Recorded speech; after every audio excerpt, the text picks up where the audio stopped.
안녕하세요. 박용덕입니다. 2022년 제33회 공인중개사 시험 대비 모의고사 해설 강의입니다. 이번 시간은 해커스 제1회 모의고사 해설을 하도록 하겠습니다. 1번 문제입니다. 틀린 것입니다. 중개보조원은 중개 업무 수행 못하죠. 보조만 할 수 있고요. 그 다음에 2번 환매계약이 성립하도록 알선하는 것도 중개에 해당되고요. 환매권을 양도하는 것도 역시 중개에 해당됩니다. 3번이 틀렸네요. 모든 부동산, 모든이 틀렸습니다. 즉 사적 거래의 대상이 되어야 합니다. 사고 팔 수 있어야 됩니다. 국가 소유, 지자체 소유 부동산은 중개대상물이 될 수 없습니다. 4번은 등록하지 않은 자는 개업공개사 아니고요. 등록한 자가 개업공개사이기 때문에 5번 보조원이 개업공개사를 대신하여 특정 업무를 수행하였다 하더라도 해당 계약서에는 보조원을 개업공개사로 기재하면 안 되죠. 당연히. 개업공개사로 기재해서 중개업무를 했다면 무등록 중개업자로 중개보수도 받을 수 없다는 게 판례의 태도가 되겠습니다. 다음은 2번 문제 보겠습니다. 옳은 것은 했네요. 1번 중개업이란 의뢰, 보수, 업 세 가지가 중개업이죠. 그래서 의뢰라는 말이 없네요. 그래서 틀렸습니다. 의뢰, 보수, 업 세 가지가 들어가야 됩니다. 보수는 있고 업은 있는데 의뢰란 말이 빠졌네요. 다른 사람의 의뢰에 의하여 일정한 보수를 받고 이렇게 해야 됩니다.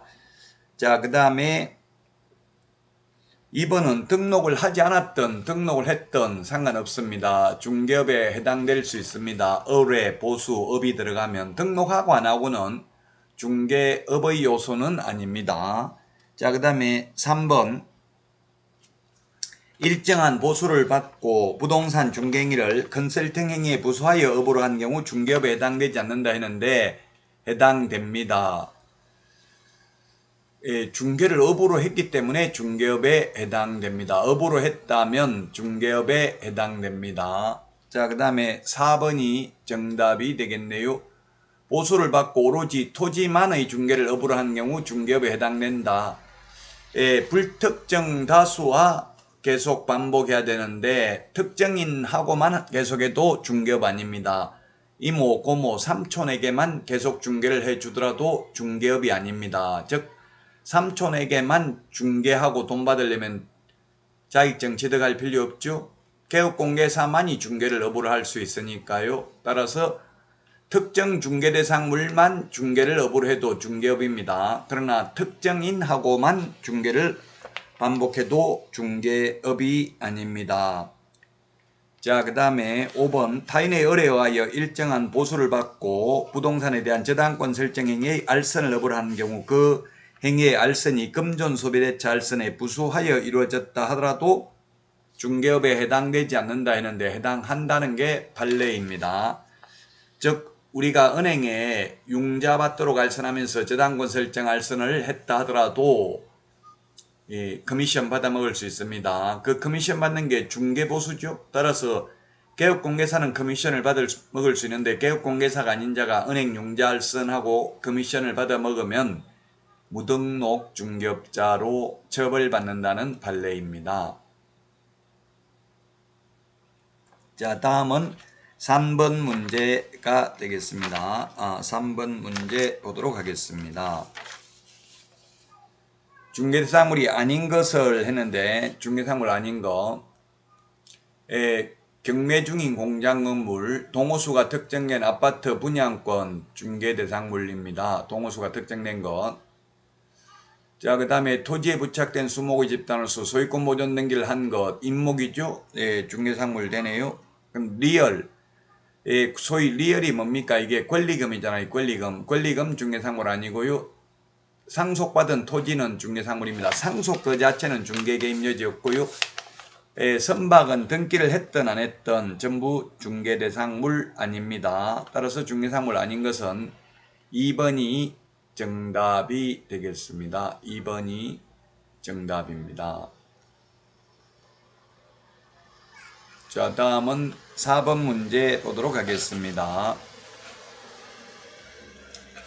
공인중개사 법령상 자격증 등에 관한 설명으로 옳은 것입니다. 1번 시험 시행기관장이 교부한다 했는데 자격증은 시도지사가 교부합니다. 시험 시행기관은 원칙 시도지사 예외 국토부 장관이 될 수도 있죠. 그래서 시도지사가 교부를 하고요. 그 다음에 2번을 보면은 부동산 유서 또는 대표라는 명칭을 자격증 없는 사람이 사용하게 되면 유사명칭 사용금지 한 것으로 볼 수 있다라는 게 판례입니다. 1년 이하의 징역이나 1,000,000원 이하의 벌금입니다. 자, 그 다음에 3번 자격증 대여받은 자가 임대차 중개를 의뢰한 자와 직접 거래 당사자로서 임대차 계약을 체결하는 것은 중개행위에 해당하지 않는다. 중개라는 것은 남을 속에 알선해야 되죠. 그래서 이건 중개행위가 아니다. 따라서 만약에 이게 뭐냐면 판례가 나무 자격증 빌려서 중개업을 하는 사람이 자기가 건물주라고 속이고 의뢰인한테 보증금을 받아먹고 떼먹고 도망갔다 하더라도 중개행위가 아니기 때문에 협회에서 공제금 줄 필요 없다는 게 판례가 되겠습니다. 자, 4번은 외관상 공인중개사가 직접 업무를 수행하는 형식을 취하였는지 여부에 따라 양도되었는지 판단한다. X입니다. 실질적으로 형식이 중요한 게 아니라 실질적으로 양도되어 했는지를 보고 판단해야 됩니다. 예를 들면 제가 자격증을 빌려주고 토요일 일요일 날 강의 없을 때 가가지고 제 도장 다 찍어놨다 하더라도 형식적으로는 제가 계약한 것처럼 중개한 것처럼 했지만 실질적으로 보조원이 다 중개물을 수행했다면 이거는 양도대여가 되겠죠. 그래서 형식이 중요한 게 아니라 실질적으로 판단해야 됩니다. 5번 무자격자인 을이 공인중개사인 감명의 중개사무소에서 동업 형식으로 중개 업무를 하면 처벌 대상이 된다. 중개 업무를 했기 때문에 중개 업무를 안 하고 동업을 하고 이익만을 분배받는 것은 상관없습니다. 그런데 자격증 없는 사람이 중개 업무를 했다면 형식만 동업 형식이지 실제로는 중개 업무를 했기 때문에 이거는 양도대여에 해당될 수도 있다는 판례가 되겠습니다. 자, 다음은 5번 문제입니다. 결격사유에 해당하지 않는 자는 했는데 피성년 후견인 결격사유고요. 2번이네. 2번이 정답이 되겠습니다. 결격사유에 해당하지 않는 자. 선고유예는 결격사유에 해당하지 않습니다. 집행유예 결격사유에 해당되는데 선고유예나 기소유예는 결격사유에 해당되지 않고요. 그 다음에 3번 미성년자. 무조건 미성년자는 나이를 먹는 길밖에 없습니다. 부모 동의받아도 혼인해도 안 됩니다. 자, 그 다음에 4번은 공인중개사법 위반으로 300만원 이상 벌금 받고 3년 미경과자 결격사유입니다. 그 다음에 5번은 교도소에서 출소해도 3년 지나야 됩니다. 또는 특별사면돼도 3년 지나야 결격사유에서 벗어납니다. 따라서 5번의 답이 2번이고요. 다음은 6번 문제 보도록 하겠습니다. 틀린 것은 했는데 자격증 없는 개업공개사가 존재한다. 부칙개공 있죠. 2번 개업공개사는 그 업무의 효율적인 수행을 위해서 다른 개업공개사와 공동으로 사용할 수 있고요. 3번 변호사는 공인중개사 자격이 없어도 등록할 수 있다. 이게 틀렸네요. 변호사도 등록 기준을 적용받기 때문에 공인중개사 자격증 취득하지 않고는 등록할 수 없습니다. 그래서 변호사들이 자격증 딴 경우가 많죠. 3번이 틀렸습니다. 4번은 전매차익을 노린 의뢰인의 미등기 전매를 중개한 경우 전매차익이 발생하지 않았다 하더라도 이는 법에서 금지하고 있는 투기조정에 해당된다. 탈세를 목적으로 했기 때문에요. 자, 그 다음에 공인중개사인 개업공개사는 사무소의 명칭에 공인중개사 사무소 또는 부동산 중개라는 명칭을 사용해야 되고 LBA 법률중개사, 부동산 21세기 부동산 컨설턴트 이런 명칭만 사용하면 100만원 이하의 과태료 대상이 되겠습니다. 자, 다음은 7번 문제 보도록 하겠습니다. 틀린 것인데 1번 대표자는 공인중개사여야 하며 대표자를 제외한 사원 또는 임원 3분의 1 이상이 공인중개사여야 하고요. 2번 공인중개사 또는 법인이 아닌 자는 등록할 수 없다. 소속공인중개사 제외한다. 이 말은 소속공인중개사도 등록할 수 없다는 이야기입니다. 다음 밑에 취직되어 있는 사람은 개업이 안 되고요. 개업하려면 그만두고 개업을 해야 됩니다. 자, 그 다음에 3번은 이중소속 안 되고요. 4번은 폐업신고 후 1년 이내에 중개사무소 개설 등록을 다시 신청하려면 실무교육, 즉 사정교육 안 받아도 됩니다. 사정교육의 유효기간은 1년입니다. 5번이 틀린 정답이 되겠네요. 등록관청이 등록증을 교부한 때는 이 사실을 다음 달 10일까지 국토부 장관에게 통보하는 게 아니라 협회에 통보합니다. 협회. 그래서 5번이 틀린 정답이 되겠습니다. 자, 다음은 8번 문제 보겠습니다. 틀린 것은 했는데 인장 변경 등록 7일이고요. 그 다음에 2번은 개업공개사와 소속공개사 인장은 언제나 동일하다. 언제나 동일하다. 이 말이 틀렸죠? 언제나 동일하다라는 말이 틀렸습니다. 즉 법인인 개업공개사는 법인 인감도장이어야 합니다. 근데 개인의 경우에는 7mm 이상 30mm 이내의 실명도장이면 꼭 인감도장일 필요는 없죠. 그래서 2번이 틀렸고요. 3번은 인장 등록은 등록 신청하면서 해도 되고 소공, 고용신고하면서 해도 되고 별도의 인장 등록 신고서에 의해서 해도 됩니다. 법인의 경우 주된 사무소에 사용할 인장은 상업등기규칙에 따라 신고한 법인의 인장이어야 합니다. 법인 대표자 인장이 아니라 법인의 인장이고요. 그리고 5번 법인 인장 등록은 인감증명서 제출로 인장 등록에 가름합니다. 자, 다음은 9번입니다. 옳은 것인데 1번은 사무소 명칭은 반드시 본인 성명이 들어가야 된다. 틀렸네요. 사무소 명칭, 공인중개사, 행복공인중개사 사무소 이런 말만 해도 됩니다. 다만 5개 광고물, 즉 간판을 달 때만 성명을 표기해야 됩니다. 간판 안 달고 유리창에 썬팅만 해도 상관없습니다.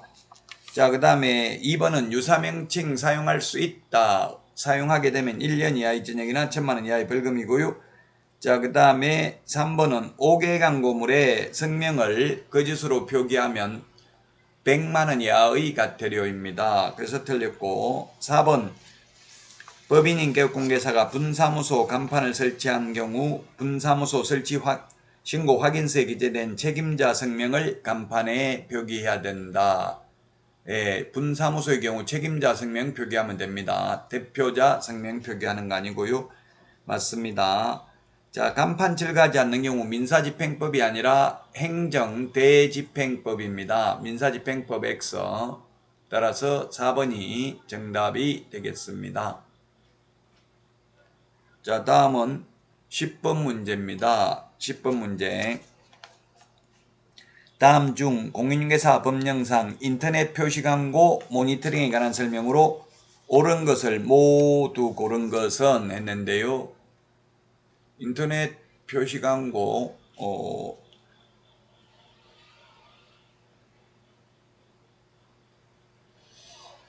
자, 1기억 보겠습니다. 국토부 장관은 인터넷을 이용한 중개사물에 대한 표시광고가 법 규정을 준수하는지 여부를 모니터링할 수 있고요. 그 다음에 니은 국토부 장관은 모니터링을 위하여 필요한 때에는 정보통신 서비스 제공자에게 관련 자료 제출을 요구하거나 필요한 조치를 요구할 수 있으며 정당한 사유 없이 이에 불응하면 100만원 이하의 과태료에 처한다 했는데 100만원 이하의 과태료가 아니라 정보통신 서비스 제공자는 500만원 이하의 과태료입니다.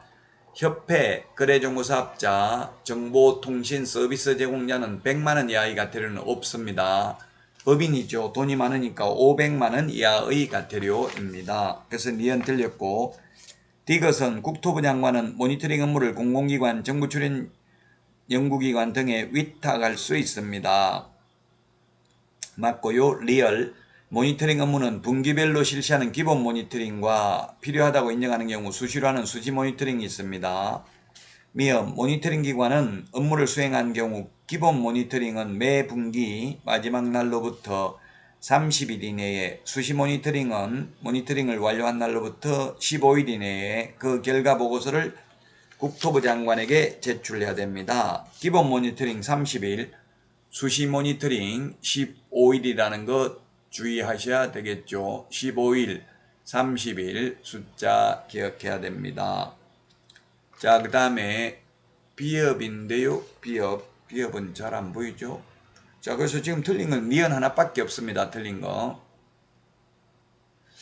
자, 그 다음에 비업입니다. 비업. 국토부 장관은 제출받은 결과보고서를 시도지사 및 등록관청에 통보하고 필요한 조사 및 조치를 요구할 수 있으며, 시도지사 및 등록관청은 신속하게 조사 및 조치를 완료하고 완료한 날로부터 10일 이내에 그 결과를 국토교통부 장관에게 통보해야 됩니다. 자, 그래서 맞는 것 5번이 답입니다. 니은 하나만 틀렸네요.